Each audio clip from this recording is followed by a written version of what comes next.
Seigneur, bonsoir. Bonsoir. Bonsoir.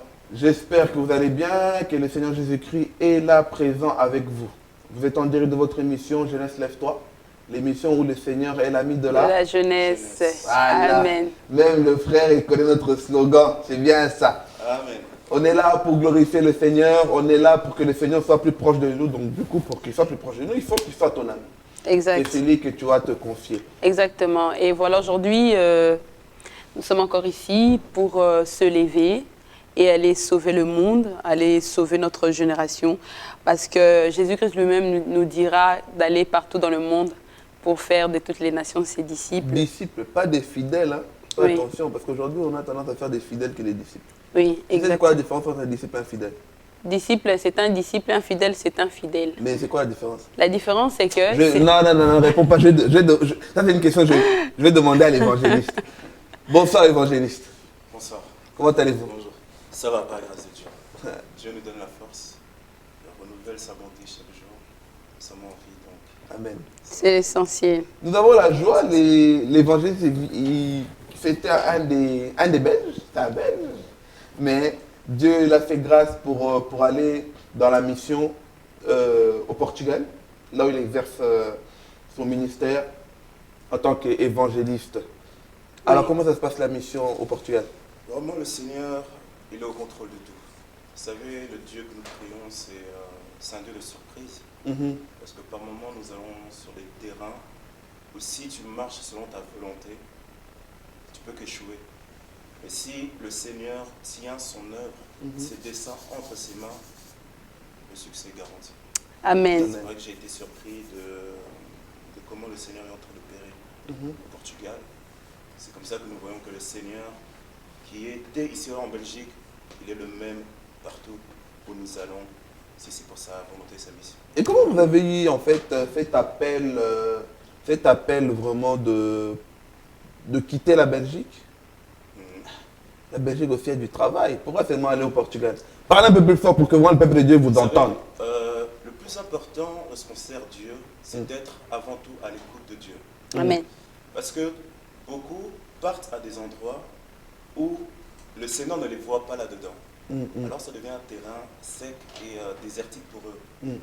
Pourquoi le Portugal?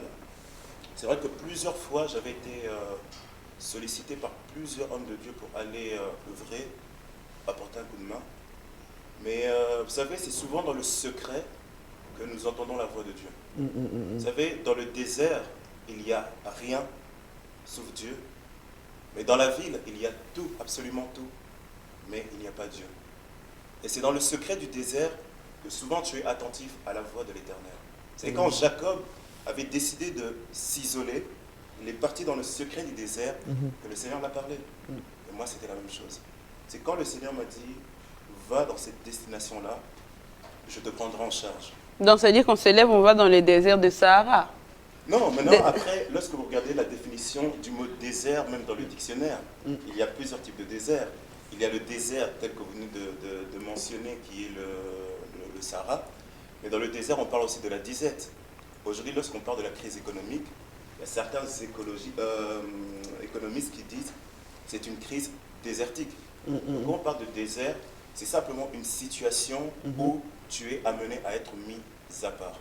C'est ce qu'on appelle le désert, s'il vous plaît. Et aujourd'hui, en fait, on va essayer un peu de se lever pour aller sauver notre génération. Maintenant, que nous devons faire, nous autres, que Dieu a appelés aujourd'hui pour sauver cette génération? Amen.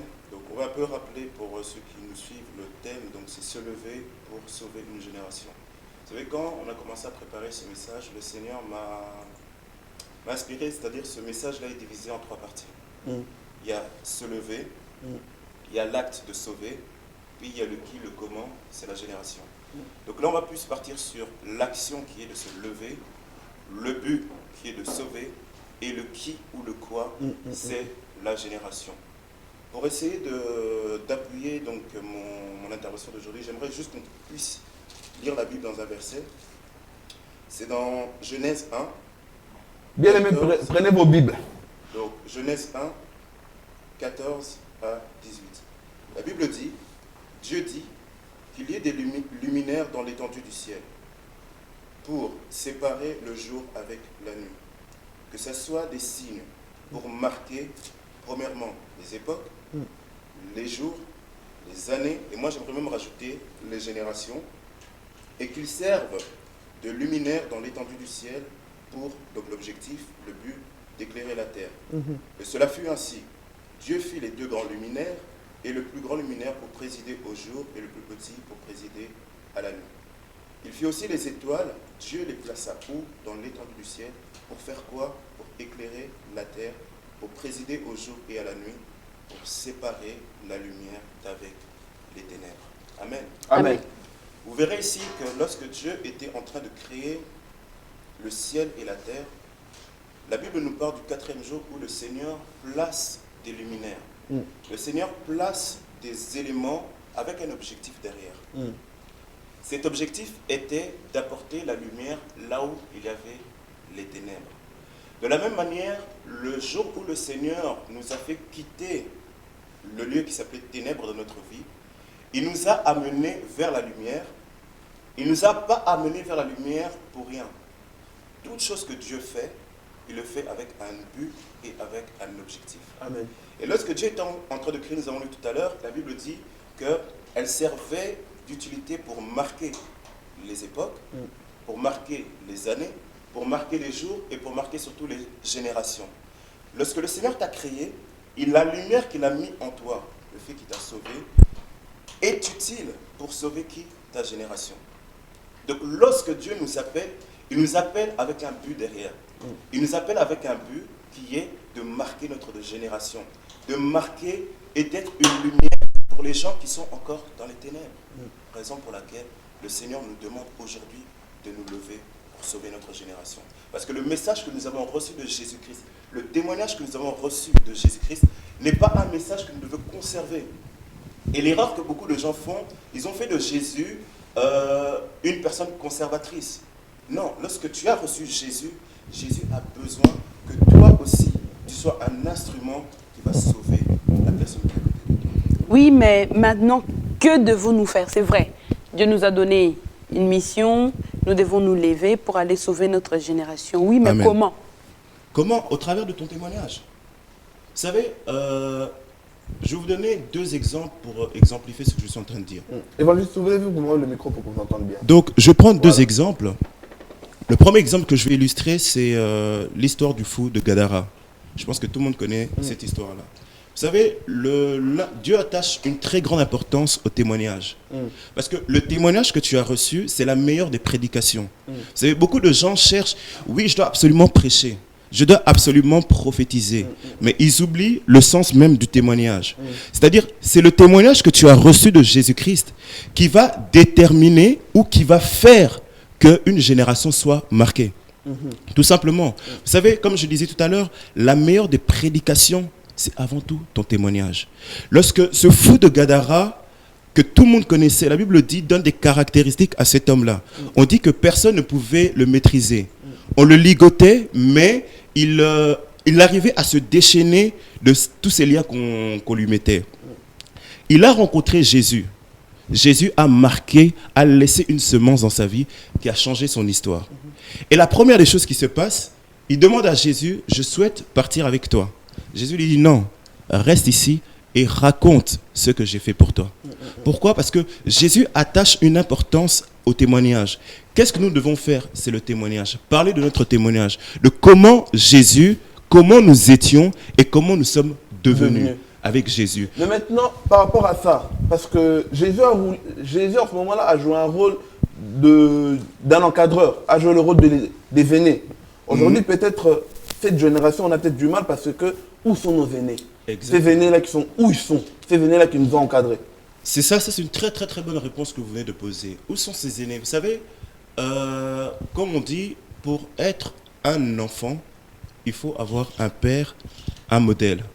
Aujourd'hui, malheureusement, c'est vrai que les modèles, c'est pas qu'ils ne sont plus là, mais ils ne jouent plus leur rôle en tant que modèle.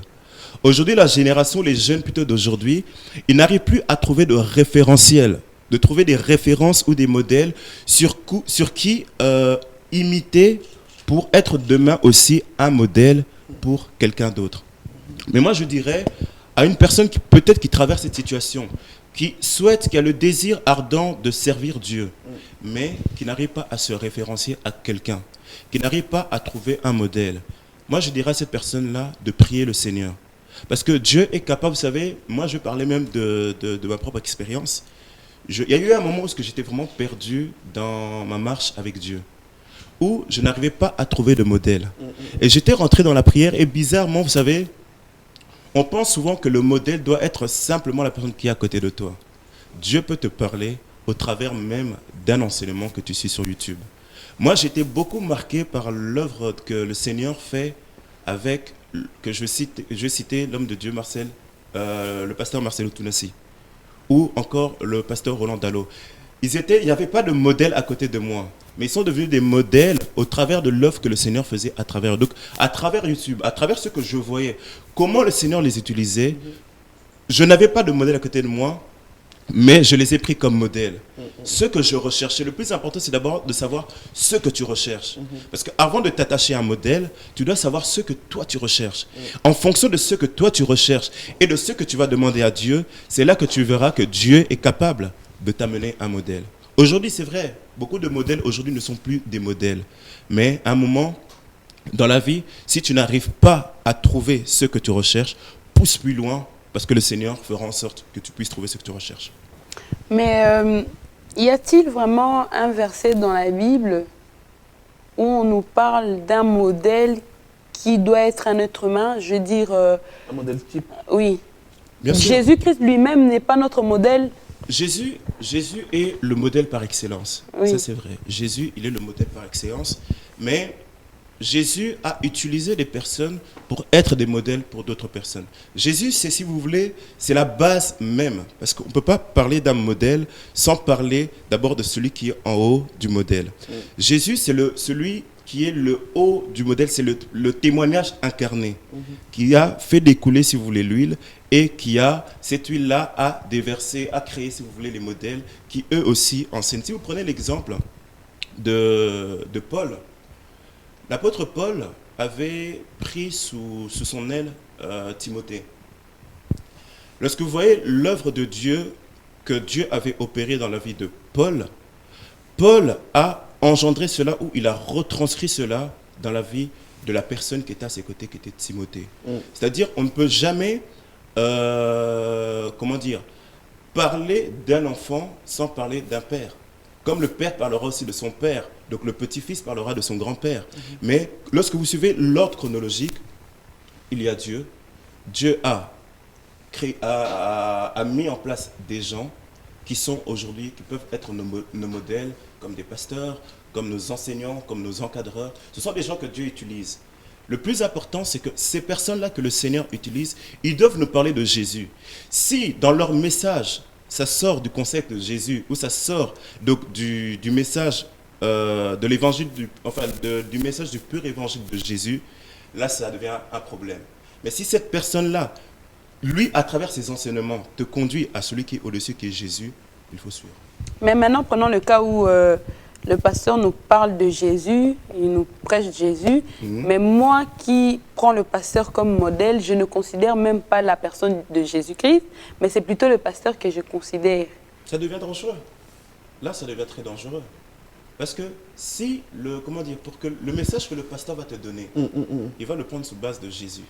Mais si toi tu mets le pasteur en avant, là ça devient de l'idolâtrie.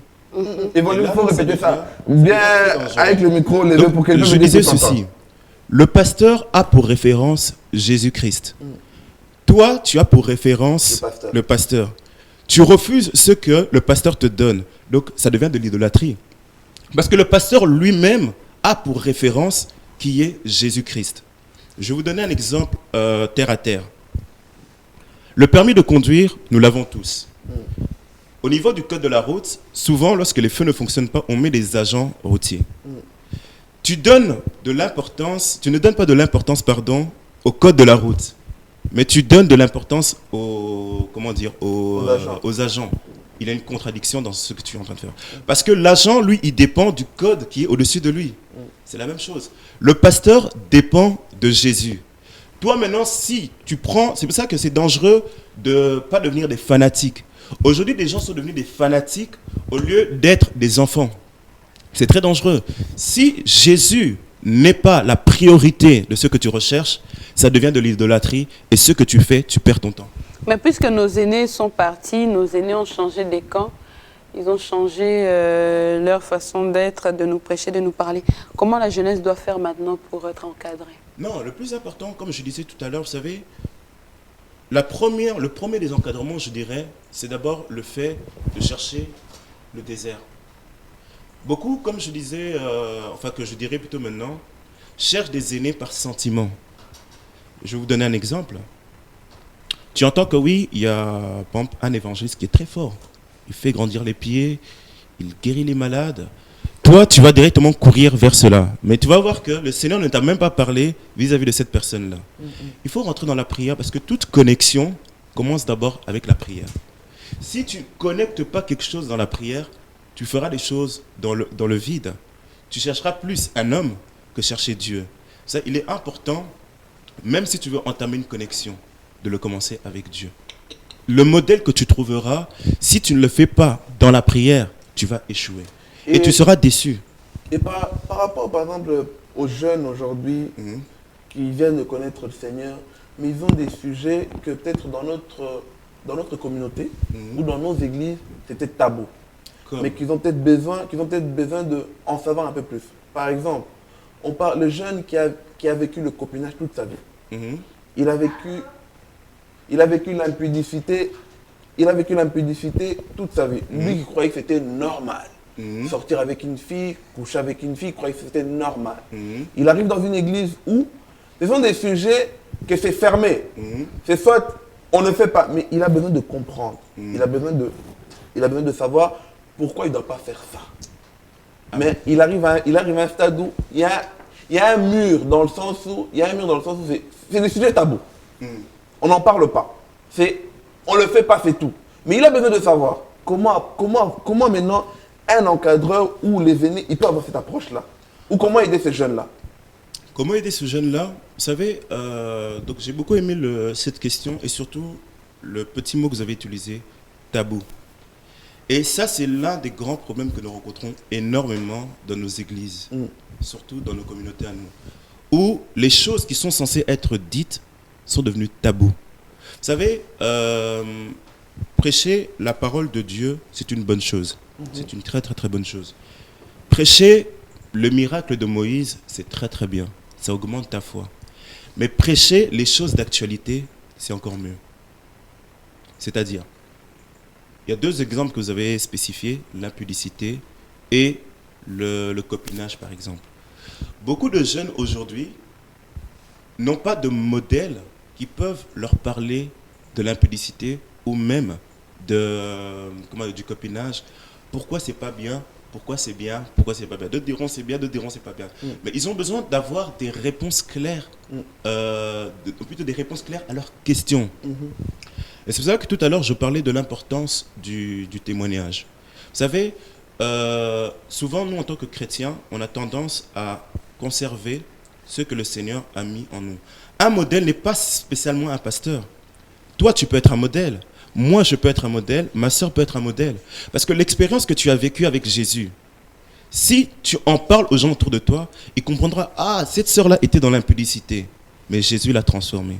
C'est ça que je disais qu'il est très important de parler de son témoignage. Moi, pour donner un exemple directement, dans ma vie passée, avant de connaître Jésus, avant de connaître le Seigneur, j'étais quelqu'un aussi. Alléluia. Je ne suis pas levé du jour au lendemain et commencé à servir Dieu. Moi, j'ai accepté Jésus à l'âge de 18 ans, où je me suis vraiment dit, Seigneur, je m'abandonne à toi. Et c'était au cachot. On m'avait arrêté et j'avais fait une prière à Dieu. J'avais dit, Seigneur, si tu me sors de cette situation-là, je te servirai et j'abandonnerai le péché. J'abandonnerai ma vie passée. Dans ma vie passée, il y avait l'impudicité. Dans ma vie passée, il y avait la drogue. Dans ma vie passée, il y avait beaucoup de choses que je faisais qui n'honoraient pas le nom de Dieu. Mais, comme je disais, toute chose que le Seigneur fait a un but. D'un mal apparent peut sortir quelque chose de bien. La situation que tu traverses, même si toi qui nous suis, tu traverses des moments difficiles, Sache que les moments difficiles que tu es en train de traverser, ça a un but. Ma vie passée, aujourd'hui, est devenue un témoignage pour moi. Vous savez, quand je parle aux gens de comment j'étais, comment dans ma vie passée, j'étais dans l'impudicité, j'étais dans le copinage, j'étais dans le banditisme, j'étais dans la drogue. Et que maintenant, avec Jésus, le Seigneur a changé ma vie. Lorsque je parle de ça, souvent, je peux prendre un verset biblique. Mais lorsque je vais parler de ma vie passée, lorsque je vais parler de ce que le Seigneur, comment il a fait pour transformer ma vie, ça devient un témoignage qui change la vie des gens. Et automatiquement, je deviens un modèle pour les gens. Pour ces personnes-là qui cherchent des réponses. Au travers de mon témoignage, au travers du fait que je suis appelé à marquer la génération, mon témoignage devient l'élément principal des réponses à leurs questions. Mais prenons maintenant le cas de ceux-là qui n'ont pas de modèle. Hein. Il n'y a pas de témoignage, il n'y a rien du tout. Mais qui ont besoin d'être aidés. Oui, le Saint-Esprit lui-même. Il ne peut pas convaincre quelqu'un que le copinage, c'est mauvais. Exactement. Il peut aussi le faire, non? Exactement. Vous savez, païen ou chrétien, le Saint-Esprit nous parle à tous. Je vais m'expliquer. Il y a ce qu'on appelle la conscience. Vous savez, de nature, la chose qui différencie l'homme à l'animal, c'est la conscience. J'aimerais vous poser une question. Est-ce qu'il faut être chrétien pour savoir, par exemple, que l'adultère, c'est mauvais? Ma soeur. C'est nous qui posons des questions. Non, j'aimerais... Oui, c'est vrai qu'il y a certaines choses où, comme voler aussi, hein, on sait que c'est mauvais, même si on n'est pas chrétien. Exactement. On a la conscience qui nous dit ce que tu fais là, c'est mauvais. Donc c'est la même chose, c'est-à-dire le copinage. Les gens ne sont pas censés savoir que c'est mauvais, si on ne te l'a jamais appris. Mais tu verras qu'autour de toi, Dieu il est bizarre parce que même quand tu es païen, autour de toi, tu as toujours une personne que le Seigneur peut utiliser pour toi. Mais souvent, on refuse d'accepter cela. Moi-même, autour de moi, même quand j'étais dans le monde, tu avais toujours une personne que le Seigneur suscitait autour de moi pour me parler de la bonne nouvelle. Mais l'objectif, le truc, c'est que moi, je refusais d'écouter. C'est lorsque maintenant, je me suis retrouvé dans une situation que ces paroles-là me sont revenues. Et c'est quand ces paroles commencent à revenir que maintenant, le Saint-Esprit joue un rôle où il commence à te parler. Il commence à te parler en fonction de ce qu'on t'avait dit déjà dans le passé. Moi, c'est quand j'étais au cachot que je me suis rappelé d'un jour, j'avais rencontré un clochard. Un clochard, je m'apprêtais à aller voler. Et cet homme est sorti de nulle part me disant « Tu as une étoile, ce que tu fais, c'est pas bon. » Les gens le prenaient pour un fou. Mais moi, j'étais interpellé par ce qu'il disait. Il me le répétait, il disait oui, toi. Mais c'était un clochard, limite un fou. Mais le jour où je me suis retrouvé seul en prison, c'est ces paroles-là, la première image que j'ai eue, c'était cette personne-là, qui me disait, tu as une lumière en toi, tu as une étoile. Le Seigneur, Dieu, il est trop bon. Parce que même lorsque nous sommes dans le péché, le Seigneur crée toujours une atmosphère pour que nous puissions revenir à lui. Oui. Même lorsque nous sommes dans le péché. Mais maintenant, prenons le cas de... C'est vrai qu'on a des gens qui ne connaissent pas certaines choses parce qu'ils ne sont pas encore dans le Seigneur. Mais on a quand même des chrétiens. L'homme et la femme, ce sont des chrétiens, des vrais, qui lisent la Bible, ils prient chaque jour, mais ils vivent quand même dans les concubinages. Dans ce cas-là, c'est quoi? Là, alors, je ne dirais pas que ce sont des chrétiens. C'est-à-dire, vous savez, aujourd'hui, le mot chrétien est devenu comme un mot qu'on peut utiliser pour tout le monde. Pour tout le monde, pour classifier un groupe de personnes.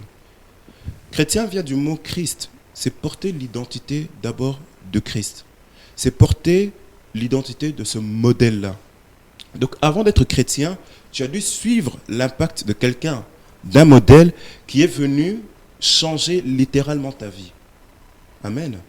Donc c'est lorsque Jésus-Christ change ta vie, change les choses que tu faisais avant de manière naturelle, lorsque tu n'étais pas un chrétien, que lorsque tu deviens chrétien, tu dois maintenant comprendre que ce que je fais là ne glorifie pas Dieu.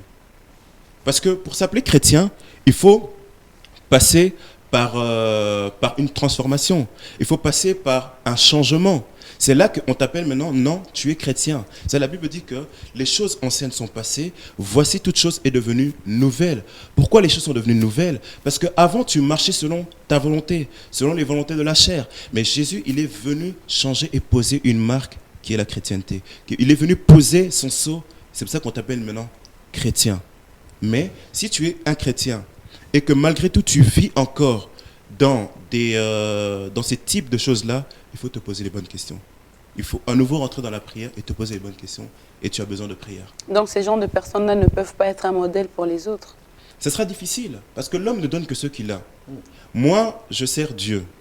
Imaginons maintenant que là où je suis parti servir Dieu, je commençais à coucher avec les choristes. les sœurs, les choristes. Est-ce que vraiment mon message, quand je passerai devant, sera crédible? Il ne sera plus crédible. Il ne sera plus du tout crédible. Parce que l'homme ne donne que ce qu'il a. Tu peux que donner à un impudique la vie si tu étais un impudique et que Jésus t'a transformé. Et par exemple, aujourd'hui, on voit, il y a parfois certains jeunes qui viennent à l'église, Mhm. ils viennent, mais comme on a soulevé le point de Zéné, ils viennent, mais ils ont l'impression que ce qu'ils recherchent, ils n'ont pas trouvé. Parce que l'endroit, par malheur, il rentre dans une église où le pasteur, comme on l'a dit, au lieu de présenter peut-être Christ, il se présente lui-même. Mhm. C'est d'abord avant que, même avant de faire quelque chose, tu dois m'appeler. Avant de sortir, tu dois m'appeler. Il y a quelqu'un qui te parle dans la rue, tu dois savoir la vie du pasteur. Du coup, ce jeune-là, au début, à force d'avancer, il a vu que son intérêt, il ne retrouve pas son intérêt. Il ne retrouve pas son intérêt. Du coup, qu'est-ce qu'il fait? Ce jeune-là, il quitte l'église. Il revient dans le monde. Donc, du coup, on voit des jeunes, ils viennent, ils commencent à déserter l'église. Cette cause-là, on va l'attribuer à qui?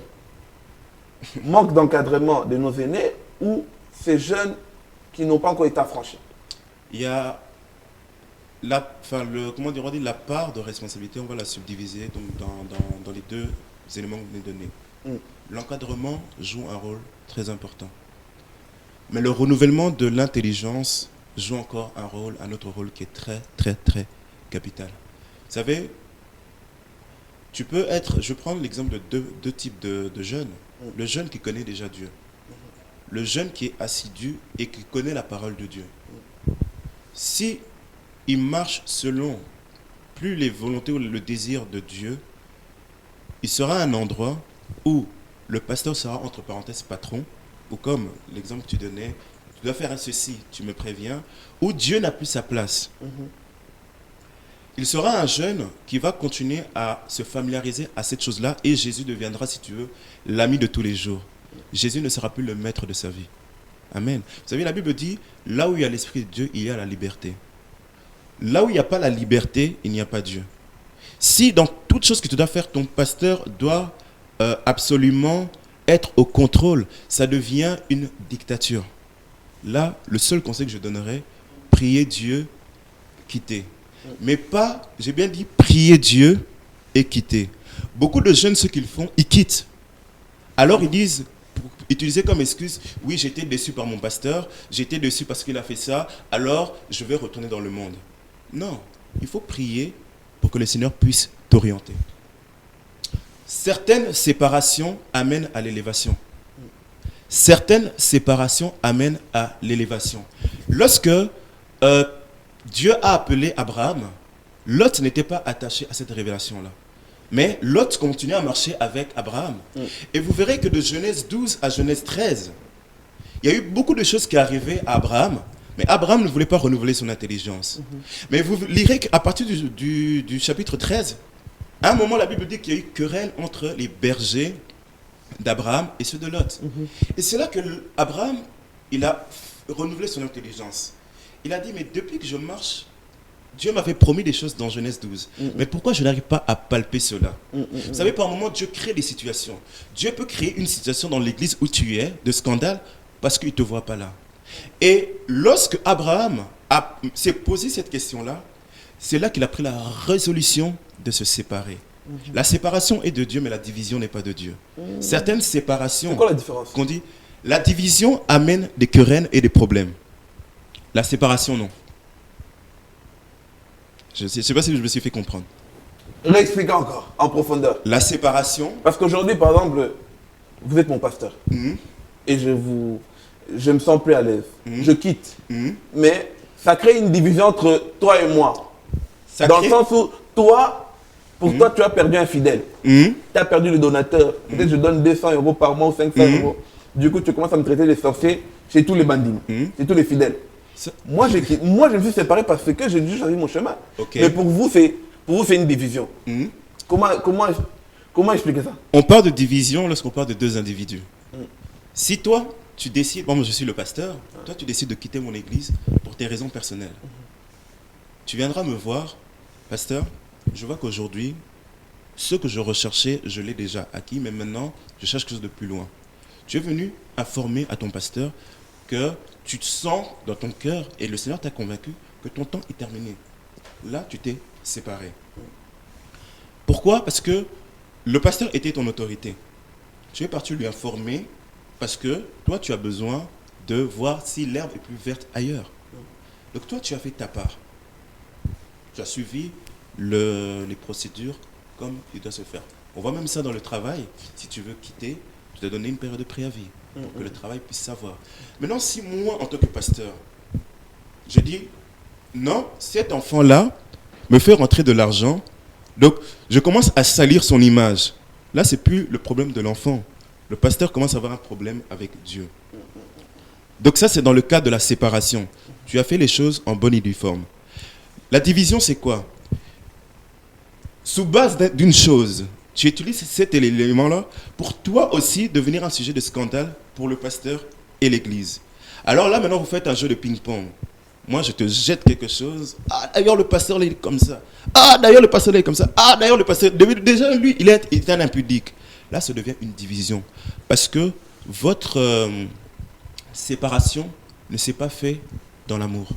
Votre séparation ne s'est pas faite sous base d'une prière ou sur base de quelque chose de convenable. Tu verras que ces gens-là, ils vont même arriver à se haïr. Dans la rue, ils vont même pas se calculer. Pourtant, si toi, tu sais que tu n'as pas un problème avec moi. Ah, bonjour, pasteur. Si moi, je te dis, je ne veux pas te calculer, ça, c'est autre chose. Ça, c'est moi, en tant que pasteur, qui ai un problème avec mon Dieu. Mais tant que toi, tu sais que tu t'es séparé convenablement, tu deviendras demain mon intercesseur. Regardez l'exemple d'Abraham. Abraham s'est séparé, il ne s'est pas divisé. Il s'est séparé avec Lot. Mais demain, Abraham est devenu l'intercesseur de Lot. Parce que lorsque Dieu voulait détruire Sodome et Gomorrhe, Abraham il s'est souvenu, ah, j'ai mon neveu qui est là-bas. Mais si Abraham s'était divisé avec Lot, avec toute la haine du monde, est-ce que vraiment Abraham il allait dire, m'a lié, c'est son problème. Maintenant, comme on a parlé des problèmes, il faut aussi apporter des solutions parce que nous chutons petit à petit à la fin. Maintenant, quelles sont les habitudes principaux d'un jeune affranchi, d'un chrétien affranchi par le Christ pour sauver sa génération? C'est d'abord la première des choses, c'est, vous savez, servir Dieu, c'est avant tout une vie de sacrifice. C'est avant tout une vie de sacrifice. Si même aujourd'hui, comme nous sommes là, nous sommes en train de faire cette émission, parce que nous avons décidé de sacrifier notre temps pour que d'autres personnes puissent écouter et être sauvées. Dans le sacrifice, nous voyons la consécration. Vous savez, pour qu'un jeune demain soit un modèle ou puisse marquer sa génération, il doit avoir l'amour ou le sacrifice pour l'autre. Se dire que, quand je parle de sacrifice, c'est se dire que hier, d'autres personnes s'étaient sacrifiées pour moi, à intercéder pour moi, à prier pour moi pour que moi, aujourd'hui, je sois dans ce camp. Il faut que moi aussi, de mon côté, je puisse avoir une vie de sacrifice, sacrifier mon temps pour les autres. Sacrifier mon temps pour les autres, mais au travers de la prière. Et maintenant, quel est le comportement que ces jeunes-là doivent avoir pour sauver leur génération? C'est vrai que tout à l'heure, vous avez parlé de témoignages, mais comportement. Quels sont les comportements qu'ils doivent avoir pour... Le témoignage et le comportement, les deux vont ensemble. Vous savez, lorsqu'on lit la Bible dit que nous devons être des modèles en parole, en comportement et même dans notre caractère. Nous devons être un modèle. Vous savez, la vraie identité d'un chrétien, c'est pas dans l'église qu'on peut la déterminer, mais c'est dehors. C'est lorsque tu es exposé dans le monde qu'on peut réellement savoir si tu es chrétien ou pas. Beaucoup aujourd'hui insultent le nom de Jésus au travers de leur comportement, au travers de leur attitude. Porter l'identité de Christ implique une très grande responsabilité. Et cette grande responsabilité implique énormément de sacrifices. C'est ce que je disais tout à l'heure, je parlais du sacrifice.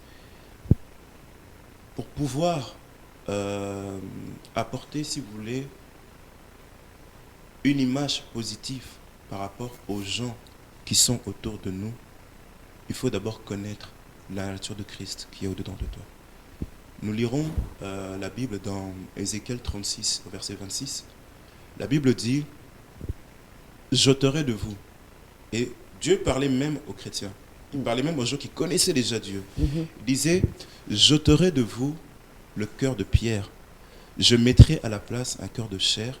Je mettrai en vous un esprit nouveau. » Un esprit qui est l'esprit qui représente l'identité de Christ, un cœur nouveau. Le plus important, c'est de marcher avec cet esprit nouveau-là. Vous savez, tous les jours, nous sommes exposés à pécher. Tous les jours, même moi qui parle, nous sommes exposés parce que le diable n'est pas content de la mission que le Seigneur nous a donnée. Mais la Bible dit, c'est lorsque je suis faible que je deviens fort. Je deviens fort pas à cause de la force qui est en moi, mais à cause du fait que Jésus est plus fort. Le plus important, c'est de s'attacher à Dieu. Et la meilleure manière de s'attacher à Dieu, c'est de vivre une vie de sanctification, et une vie de consécration. Amen. Amen. C'est pour ça que, pour terminer, on va vous demander, en qualité d'évangéliste, Amen. vous êtes un homme de Dieu que Dieu a élevé, il vous a attribué une autorité, pour prier pour ce moment, pour ces jeunes ou pour ces chrétiens qui sont en crise d'identité spirituelle. Peut-être parce qu'ils sont dans des mauvais endroits, ils sont encadrés par des mauvais aînés ou des mauvais conducteurs, ou peut-être même ces conducteurs-là, on va peut-être prier aussi pour ces conducteurs-là qui ne savent pas, peut-être qu'ils sont dans le mauvais, qui sont peut-être envahis par une forme de colère, comme on en parlait dans une émission qui est juste précédemment, je crois que vous avez suivi, notre nouvelle émission qui est La Voix qui crie dans le désert. On en parle aujourd'hui de la colère. Il y a des hommes de Dieu qui sont envahis par les colères, donc ils n'arrivent pas à se remettre en question. On va prier pour ces personnes-là. En qualité d'hommes de Dieu, conduisez-nous dans la prière. Et bien aimés ceux que vous nous suivez, inclinez-vous avec nous, nous allons prier pour que vraiment cette crise d'identité, que ce soit chez les hommes de Dieu, que ce soit chez nous, les fidèles, que vraiment le Christ puisse nous remettre dans le droit chemin. Amen. J'aimerais juste dire, toi qui suis cette émission, là où tu es, j'aimerais que tu puisses simplement poser ta main dans ton cœur. Je ne sais pas ce que tu traverses, je ne te connais pas. Peut-être tu as pris des décisions suite à une déception. Tu as pris des décisions de retourner dans le monde parce qu'un homme t'avait déçu. Mais j'aimerais te dire, aujourd'hui, si cette émission, si ce thème était arrivé, elle est arrivée pour toi. Pour venir penser ton cœur et pour venir t'apporter la joie que un homme t'avait volée. Vous savez, Jésus, il est la vérité, le chemin et la vie. Et lorsque nous tournons nos regards auprès de lui, le Seigneur ne nous juge pas par rapport à nos erreurs, mais le Seigneur est compatit. Là où la dureté des cœurs de l'homme nous juge, Dieu au contraire est compatit. Peut-être hier tu étais un serviteur de Dieu, peut-être hier tu étais une chantre, mais tu es retourné, tu as fait un pas en arrière. J'aimerais te dire, les hommes t'ont condamné. Les hommes ont dit, t'ont pointé du doigt. Mais Jésus t'aime. Et aujourd'hui, j'aimerais te dire une chose. Retourne à l'Éternel. La Bible dit, sondons nos voies et retournons à l'Éternel. Retournons à l'Éternel. Là où tu es, j'aimerais simplement que tu puisses poser ton cœur. Et avant que moi je puisse prier, que toi tu puisses répéter cette prière simplement avec moi. Et tu diras en ce sens, Seigneur Jésus, je te dis merci pour ton amour et pour ta bonté. Merci pour ta grâce et merci pour ta fidélité dans ma vie. Seigneur, cette émission, je sais que tu l'avais prévue pour moi.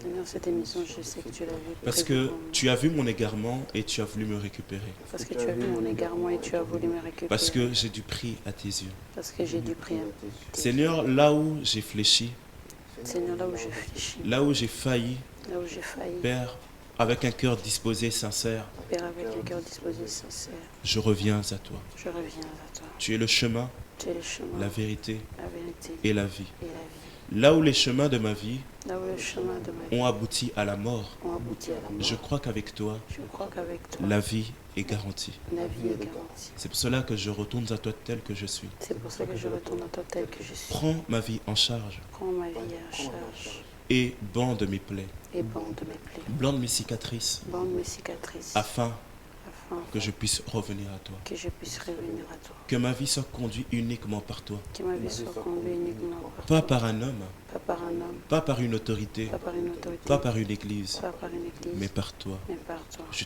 t'offre ma vie, Jésus. Je t'offre ma vie. Je te la donne rien Je qu'à te toi. la donne rien qu'à Je toi. reviens à toi tel un fils Je reviens à toi tel qu'un fils auprès de son Père. auprès de son Père. Merci car je sais Merci car je que sais tu m'acceptes tel que je suis. que tu m'acceptes tel que je Les suis. critiques des hommes Les critiques des hommes n'ont plus d'importance à mes n'ont yeux. plus d'importance à mes yeux. Parce que je sais Parce que je sais que je suis revenu à que toi. je suis revenu à Et toi. je sais Et je que sais tu vas te révéler à moi. que tu vas te révéler Et tu à vas moi. me parler Et tu davantage. vas me parler davantage. Merci pour le sacrifice de la croix. Merci pour le sacrifice. Merci de pour la- ton amour. Merci pour ton Parce que amour. c'est par amour que tu es mort. C'est par amour que tu es C'est mort. par amour que tu es descendu de ton trône. C'est par amour que tu es C'est par descendu de amour ton que tu trône. as souffert. C'est par amour que tu as Et c'est souffert. même encore par amour Et c'est même encore par que amour aujourd'hui tu me parles encore. qu'aujourd'hui tu me parles Parce que encore. tu désires me récupérer. Parce que tu désires me récupérer. Reste calme là où tu es.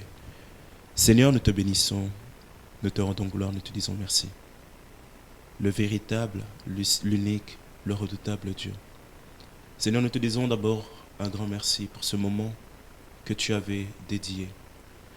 Toute chose que tu fais, Jésus, tu le fais avec un objectif. Et je sais que ce moment, ô Éternel, tu ne l'avais pas créé par pur hasard. Ce thème, ô Éternel Dieu, tu ne l'avais pas, ô Éternel Dieu, révélé par hasard, parce que tu savais que tu voulais sauver une génération. Cette génération aujourd'hui qui est perdue, cette génération qui est déboussolée, ô Éternel Dieu, cette génération, ô Éternel Dieu, qui n'a plus de repère, cette génération qui croit, ô Éternel Dieu, qu'elle n'a plus d'importance.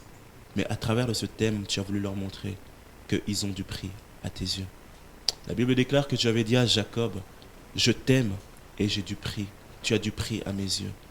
Père, ma prière, ô Éternel Dieu, dans la matinée d'aujourd'hui, est que toi qui ponces les plaies, toi qui sondes les cœurs et les reins, que tu puisses, ô Éternel Dieu, toucher le cœur de tes enfants. Père, ramène, ô Éternel Dieu, tes enfants auprès du Père.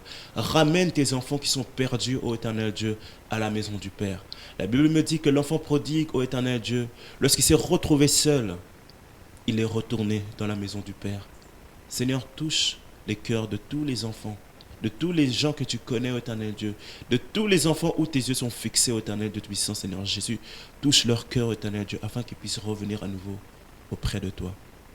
Je prie, ô Éternel Dieu, pour tous ces jeunes, ô Éternel, qui ont été blessés, qui ont été blessés par des hommes, qui ont été blessés par des églises, qui ont été blessés par des critiques des fidèles, ô Éternel Dieu. Père, tu es celui qui ôte la souffrance du cœur et tu es celui, ô Éternel Dieu, qui ramène tes enfants. Père, ramène ces enfants-là à la bergerie et montre-leur, ô Éternel Dieu, que malgré, ô Éternel Dieu, les erreurs qu'ils ont pu faire, ô Éternel Dieu, que si seulement ils reviennent auprès de toi, Père, tu vas leur pardonner. Seigneur, je te demande, ô Éternel, que tu puisses toucher tous les hommes de Dieu, toutes les personnes que tu as utilisées comme autorité. Seigneur, pour ceux qui marchent selon ta volonté, pour ceux qui marchent selon tes principes, donne-leur la force de continuer à servir ton œuvre avec fidélité. Mais pour ceux qui sont en train de s'égarer, ô Éternel Dieu, Seigneur, ramène-leur à la raison. Touche leur cœur. La Bible dit, ce que j'ai contre toi, c'est que tu as perdu ton premier amour. Seigneur, ramène-leur à leur premier amour. Ramène-leur, ô Éternel Dieu, fais-leur, ô Éternel Dieu, un visionnage de leur vie passée et jusqu'à aujourd'hui, Éternel Dieu. Ramène-leur, ô Éternel Dieu, à leur premier amour. Merci parce que je sais, ô Éternel, tu es le Dieu, ô Éternel Dieu, qui fait toutes choses en son temps. Ma prière, ô Éternel Dieu, est que après, ô Éternel Dieu, cette émission, que des vies soient sauvées. Merci pour le sacrifice de la croix. Merci pour les vies que tu vas changer. Merci parce que tu vas ramener des âmes à nouveau auprès de toi. Tu vas les remettre, ô Éternel, dans le droit chemin. Pour ceux qui s'apprêtent à prendre le mauvais chemin, Jésus, merci, ô Éternel Dieu, à travers cette émission, de les toucher et de les ramener à nouveau auprès de toi. Je te bénis parce que tu es Dieu. Je te bénis pour cette émission. Je te bénis, ô Éternel Dieu, pour ce que tu fais, pour l'œuvre que tu fais dans cette émission. Merci, ô Éternel Dieu, parce que je crois, ô Éternel Dieu, à travers cette émission, tu utilises un moyen pour aller et faire de toutes les nations des disciples. Je te bénis parce que tu es Dieu. Je te bénis pour les vies qui ont été changées. Merci, ô Éternel Dieu, de les garder aussi entre tes saintes et divines mains. Parce que je sais, ô Éternel Dieu, là où tu sauves, le diable aussi rôde pour détruire. Mais prends tous ces âmes que tu as sauvées dans le creux de ta main, parce que tu es Dieu. Te bénissons le Dieu fidèle, te bénissons le redoutable Dieu, celui de la jeunesse à l'Apocalypse qui n'a pas changé. Merci pour ta grâce, merci pour ta faveur. Père, au nom précieux de ton seul Fils, Jésus-Christ, nous avons ainsi prié et avec des actions de grâce, nous disons Amen. Amen. Amen. Amen. Parfaitement, nous allons en finir là. Évangéliste, que le Seigneur vous bénisse abondamment. Amen. Qu'il soit toujours à la tête de votre ministère que vous êtes en train de conduire. Amen. Et qu'il ouvre encore toutes les portes qui Amen. sont encore fermées, qui vont s'ouvrir par la foi. Alléluia. La Amen. foi en Jésus.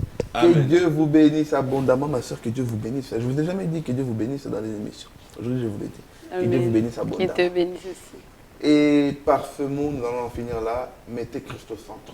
Christ au centre. Vivez une vie vraiment Christ au centre. Enlevez toutes les personnes que vous prenez comme repère, mais prenez d'abord Christ comme repère. Et puis, au fur et à mesure, tout va aboutir. Que Dieu vous bénisse abondamment. Au revoir. Au revoir. Au revoir.